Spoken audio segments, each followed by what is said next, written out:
Hello, the mysterious ChacMool of Chichén Itzá and how it was discovered. The mysterious ChacMool is an article by Victor Zug that explains part of the mystery of the ChacMool statue. He wrote, so precisely where did he find the ChacMool? In early 1876, LePlongeon, in a letter to the President of Mexico asking permission to transport the ChacMool to America, described the site but not the location. So not only was the exact location a mystery, but also how he found the location. And even more mysterious, the statue was buried more than 20 feet underground. He didn't have any modern equipment, so his explanation was the stones speak to those who understand him. Those that didn't understand what he meant had other explanations.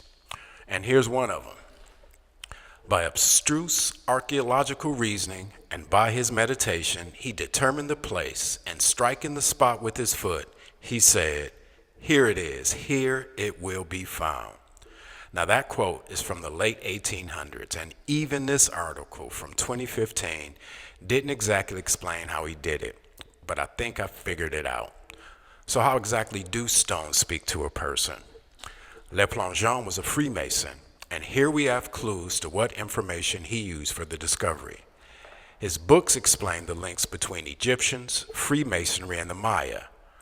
Part of the title of Sacred Mysteries mentions Freemasonry in the times anterior to the Temple of Solomon. This statement suggests Maya Masonry was before the Temple of Solomon, which is symbolic to Freemasons. Here I'm talking specifically about the two pillars which signify the entrance of the temple. So the discovery begins with the monument to Prince Ko. Here are drawings by Le Plongeon, and we can see how he imagined the monument, including the two large serpent pillars in front and the Atlantean statues in front of the door. Here's a drawing of the mural inside, which he said was an important clue in finding the statue. He wrote, in tracing the figure of ChacMool in battle, I remarked that the shield worn by him had painted on it round green spots and was exactly like the ornaments placed between tiger and tiger on the entablature of the same monument. A few decades after Le Plongeon, this is how the ball court and the temple looked.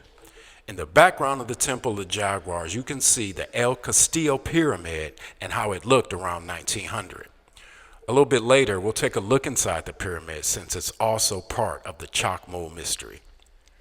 Here we have present-day Chichén Itzá with two views of the Great Ball Court. The building with the two pillars in the upper picture is the back of the temple, and in the lower picture, you can barely see the front of the temple. Here's a close-up of the back of the temple, and the murals are upstairs on the other side, inside the upper temple of the Jaguars. This video recreates the temple in 3D. Outside the temple, we can see the colors added to the facade and the serpent columns. The columns were said to be megalithic, each serpent being cut from a single stone. As we move closer to the doorway, there would have been Atlantean statues, and we can start to see the detail on the columns and the wooden lintels above the doorway. As we move inside, we can barely start to see the murals and a little bit of the colors. We'll come back to that. As we pan right, we can see different colors, but if we brighten them up, you can see that the murals are very brightly painted. Now, as we move over to the doorway, this is an important part because this looks like a person being laid to rest. And this would explain Le Plongeon's belief that it was a burial monument. As we move to the right, we can also see, for some reason, a big red boat. We'll keep going back to that image that we started out with that we could barely see because this one is really important because this speaks to the whole reason of the monument. On the left, you can see two warriors facing each other with Prince Ko wearing the leopard skin and the other person with the three arrows. Le Plongeon said that the other person was his brother who killed him, And those are the 3 arrows that he used. So the murals inside were done by Adele Breton, who fortunately made color copies in 1906, so we can still appreciate how the colors looked over 100 years ago. And here are some favorable quotes from her regarding the artistry of the Maya. These wall paintings are of highest interest, not only from the point of view of archaeology, but from that of art, and color, drawing, and design that can hold their own anywhere.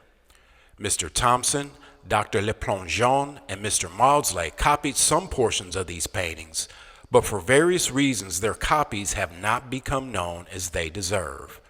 So thanks to Adele Breton, and since she mentioned Le Plongeon, now that we have the mural, we can check his work. He said he naturally concluded that the monument had been raised to the memory of the warrior bearing the shield, that the tigers represented his totem, and that ChacMool, or Balaam, words for spotted tiger or leopard, was his name. And that, ladies and gentlemen, is how the statue came to be named ChacMool. So using the information from the murals, he and a Maya with a machete found the spot they were looking for. In his words, it was a shapeless heap of rough stones. In those stones was a plate with a spotted tiger. And just by chance, the Maya Museum in Merida has this piece, which is a replica of the same plate. Today, that heap of stones is the platform of Eagles and Jaguars. And this is the very same platform where he discovered a Sphinx. Here is a drawing of how he imagined that platform and a photo of the Sphinx. I made a video about it, and it was also controversial since the Sphinx seemed to also be related to the Egyptians. So speaking of the Egyptians, this might be the key part because it answers the question, why would he dig more than 20 feet below a random pile of rocks? I think the answer is because his drawing looks like a mastaba. As you can see, it looks like, in this case, the Maya and Egyptians shared this custom of an underground burial below a platform. So here's the place where they started digging. He also photographed the process of exhuming the statue. He had to penetrate 3 level floors painted in yellow ochre, and with the assistance of his Maya workmen, he constructed an inclined plane and a capstan to hold the rope for pulling the statue from the deep excavation. A tree trunk served as a fulcrum with a pole as a lever. And here's a description of the statue by the man who financed LePlongeon's trip. The statue as shown in my photographs is cut from a solid block of stone measuring a little more than 9 feet in length and weighing 12,500 to 15,000 pounds. It is of Herculean proportions and of very superior workmanship and represents a man reclining upon a pedestal apparently cut from the same block of stone as the figure. The attitude of the statue is commanding and is suggestive of a degree of unrest, as if about to rise from its recumbent position. So speaking of unrest, once the statue was out, all the trouble started. Here's a picture of the cart they used to move the statue to Pist, Yucatan, and hide it in the jungle. This is where Le Plongeon wrote that letter to the president requesting permission to export the statue. Meanwhile, the Yucatan government had other ideas and eventually found the statue in Piste and brought it back to Merida.